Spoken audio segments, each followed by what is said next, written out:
Hi, it's Hope and welcome to the video. This is going to be books I bought recently.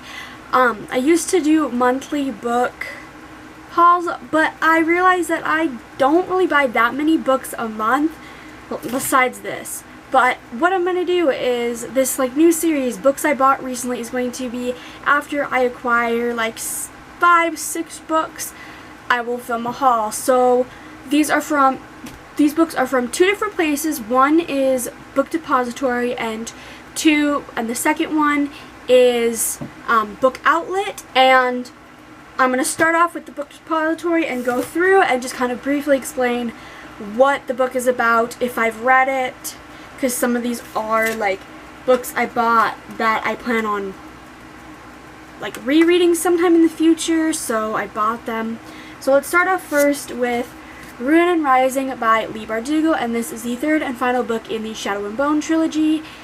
So I cannot explain Ruin and Rising. I've been talking about this series so much on my channel recently, and overall just Leigh Bardugo, but I'm trying to buy all of the books in the Grishaverse, and now I think I just have 2, which I literally just bought, and then I pre-ordered the other one, so I think I have most of them that I want. But Ruin and Rising, again, is a third book in the Shadow and Bone trilogy, first book being Shadow and Bone, and in Shadow and Bone we follow a orphan named Alina Starkov, who, she's a map maker in the, army.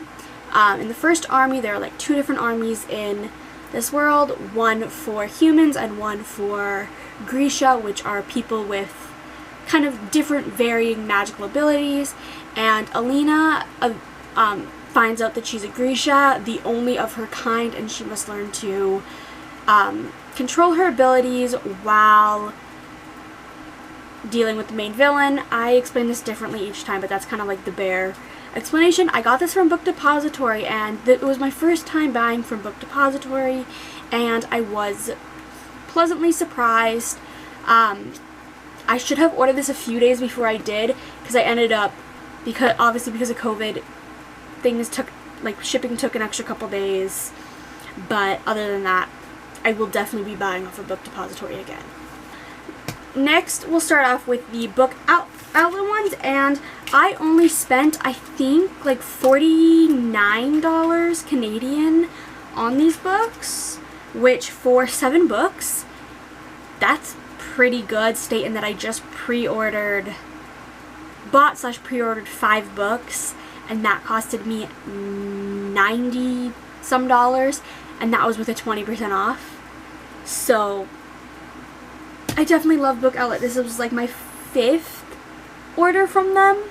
So we'll start off with Honor Among Thieves by Rachel Caine and Anne Aguirre. I'm honestly not sure what this is about. I love the cover. It's a sci-fi. I don't usually read sci-fi, but the cover, almost the last year, anytime I've seen this cover, I've been should I get it? And I caved. So I'm going to read the back, which is just a short little blurb, and this is really all I know about this series. Petty criminal Zara Cole was shocked to be recruited into the Honors, an elite team of humans selected by a race of sentient alien ships to explore the outer reaches of the universe as their passengers. Zara seizes a chance to change her life when she meets Nadim, the alien ship she's assigned to. She feels like she belongs for the first time.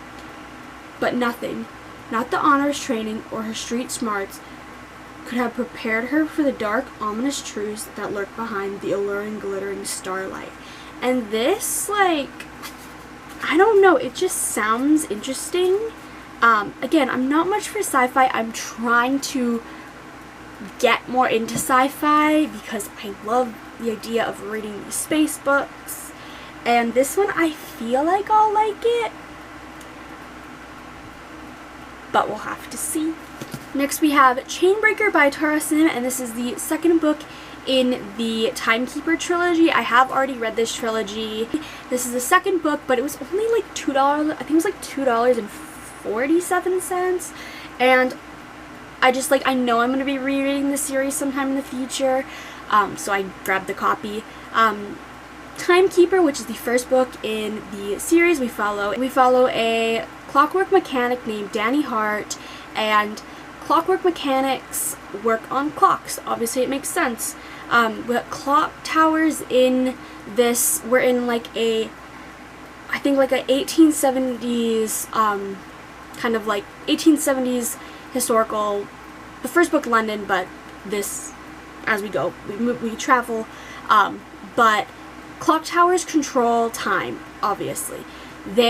If a clock tower, like, gets damaged, it can stop time, skip time, all of that, and if a clock tower is destroyed, time can stop in a region forever.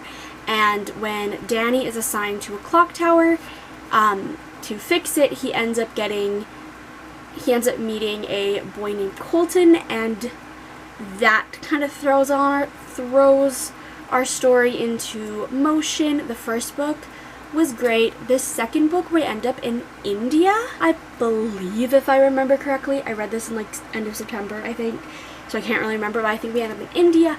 And this series is like, it's like a historical steampunk queer with a bit of mythology in there, but I really like this book, and I saw it on there and I was like, okay, I have to grab it. Next we have Lady Smoke by Laura Sebastian, and this is the second book in the Ash Princess series, the first book being Ash Princess. And yeah, I've bought a lot of sequels. I'm realizing the next three, like this one and the next three, are sequels to series that I already own.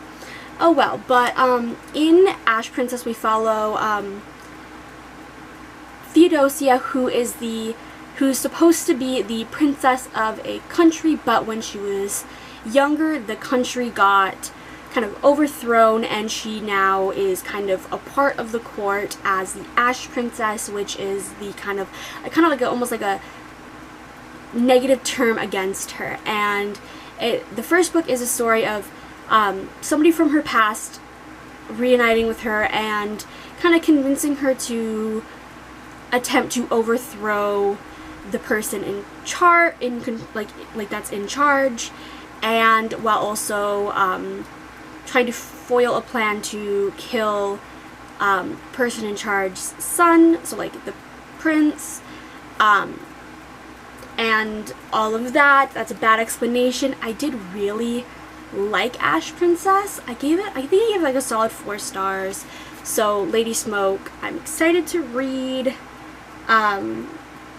And I want to try to get to this soon, but then I also want to try to get a copy of Ember Queen, which is the conclusion to this trilogy, so I might wait till I have that so then I can binge read the last 2, but I haven't decided.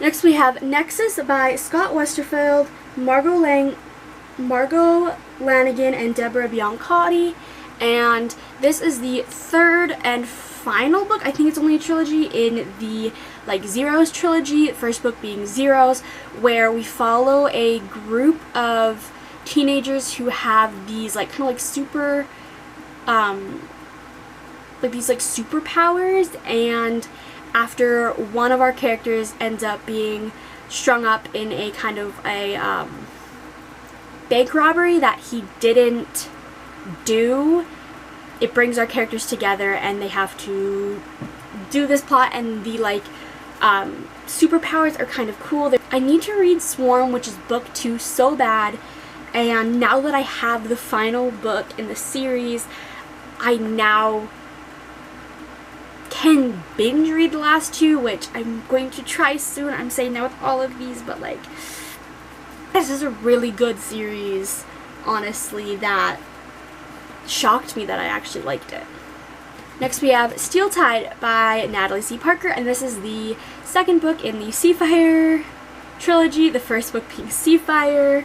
But in Seafire we follow Caledonia, who is the captain of a ship, and the only reason she is a captain of the ship is because the bad guys, I cannot remember who the leader is of the bad guys, ended up like killing her family along with a lot of people on her ship, and now she is the captain of this ship. It's an all-girl crew, and when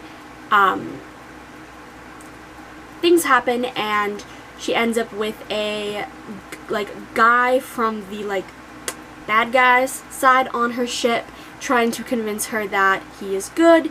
And we have a lot more than that, but like my brain is going la, la, la, la, like what is this about? I read Seafire in January, right? Yeah, I read Seafire in January, and I saw this on Book Outlet and was like, okay, I have to pick it up. And I might eventually buy Stormbreak, which is the 3rd book in the series, but I don't know. Next we have The Alcazar by Amy Ewing, and this is the 2nd and final book in the Cerulean duology. And the Cerulean, we have Sarah, who is a Cerulean who lives in like a city above, like it's called the city above the sky, the city, like the city in the sky, the city above the sky, where it is a kind of all-female run society. And when the city above the sky, it's turned to move to a new planet because it's like tethered to the planet, Sarah is sent as a sacrifice. But when she's thrown off the edge and she falls, she survives, and then she ends up meeting Agnes and Leo, whose father at first kidnapped Sarah. And I really liked this book. Like, I liked the first book. This might be my next read, depending on if I finish my current read before A Court of Silver Flames comes in the mail, which I think I'll finish my current read before that, so I'll probably slip this in because it is a really good series, and like the first book is really good, and I really hope I'm gonna enjoy this because I like where it's going. And it's like, it's also only like 400 pages. Yeah, like 400 and some pages, so a decently quick read probably. Like a 5-day read at the most. And the final book that I have is Wicked Saints by Emily A. Duncan, and let's just take a moment to appreciate the beautiful spine, the beautiful end pages, and this. I think I only own at most one book that has anything on the like naked hardcover, and then also just like, that's just so pretty.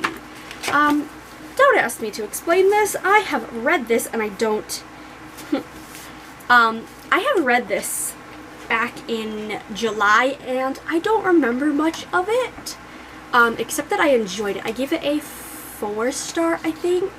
And I do really want to continue with this series, and I saw this on here. It's a 1st edition, which, like, I didn't know it was a 1st edition until I got it. So I'm going to read the thing because it also has deckled edges. I just realized that. I'm going to read the, like, synopsis because I cannot describe this book at all, really, without doing harm to it. So, some stories are so beautiful, so brutal, that they claw at your heart and refuse to let go. Welcome to the world of Wicked Saints, an epic, passionate novel you won't soon forget. Prepare to meet a girl named Nadia who hears the whispers of the gods inside her head. A prince surrounded by desperate suitors and deadly assassins. A monster hidden behind pale, tortured eyes and the smile that cuts like a knife. The path of these 3 characters become entwined during a centuries-long war filled with sinners and saints, magic and mystery, and a star-crossed romance that threaten to tip the scales between dark and light forever. It is very, very morally gray. The characters are, like, so good. I loved, again, I really enjoyed it, but, like, I can't do it justice, and I do really need to reread it because I'm forgetting so much information, and I really want to read Ruthless Gods, which is the 2nd book, and then I'd love to be able to read Blessed Monsters when it comes out on April 6th. So, or this might be my next read. Do a reread. I don't know. I haven't decided. So those are the 8 books that I bought recently, and a lot of blabbing. But I'm so excited to read all of the books that I haven't read and to eventually reread the ones that I will need to reread. But I hope you enjoyed this video. Let me know if you've read any of these books and your thoughts. If any of these books are on your TBR, just let me know. Or if any of these books interest you, like if it's a book that I haven't read and you want to read, and we could maybe do a buddy read. Just thoughts. I don't know. But I hope you enjoyed this video, and bye!